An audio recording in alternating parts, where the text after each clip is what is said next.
ভেঙে দেওয়া হলো আমিনুল ইসলাম বুলবুলের নেতৃত্বাধীন বাংলাদেশ ক্রিকেট বোর্ডের পরিচালনা পর্ষদ। গত নির্বাচনে অনিয়মের অভিযোগ এনে জাতীয় ক্রীড়া পরিষদ বোর্ড ভেঙে দেয়। একই সাথে তামিম ইকবালের নেতৃত্বে 11 সদস্যের কমিটি গঠন করা হয়েছে। মনির হোসেন খানের রিপোর্ট। মঙ্গলবার দুপুরে বিসিবি বোর্ড সভা করেছেন আমিনুল ইসলাম বুলবুল। তখনও তিনি জানতেন না এটাই হতে যাচ্ছে বিসিবিতে তার শেষ সভা। সহসভাপতি ফারুক আহমেদ জানান তারা পদত্যাগ করছেন না। আমার মনে হয় রিজাইন করার সম্ভাবনা আমার নাই।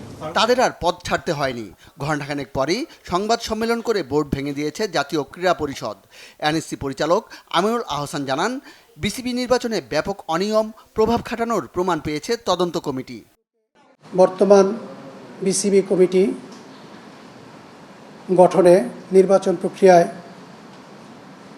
উল্লেখযোগ্য পরিমাণের দুর্বলতা ছিল, অনিয়ম ছিল। জাতীয় ক্রীড়া পরিষদ ইতিমধ্যেই আইসিসির নিকট একটি ইমেল পাঠিয়েছে।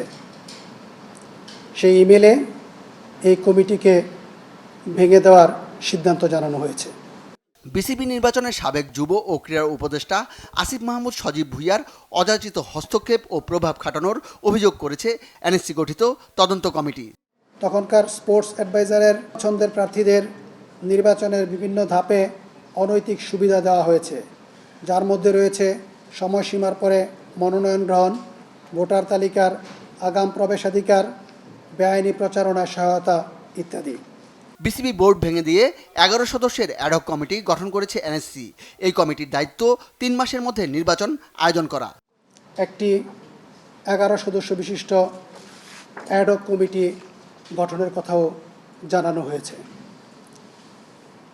গঠিত অ্যাডহক কমিটি আগামী 3 মাসের মধ্যে একটি নির্বাচিত কমিটি উপহার দিতে বাধ্য থাকবে।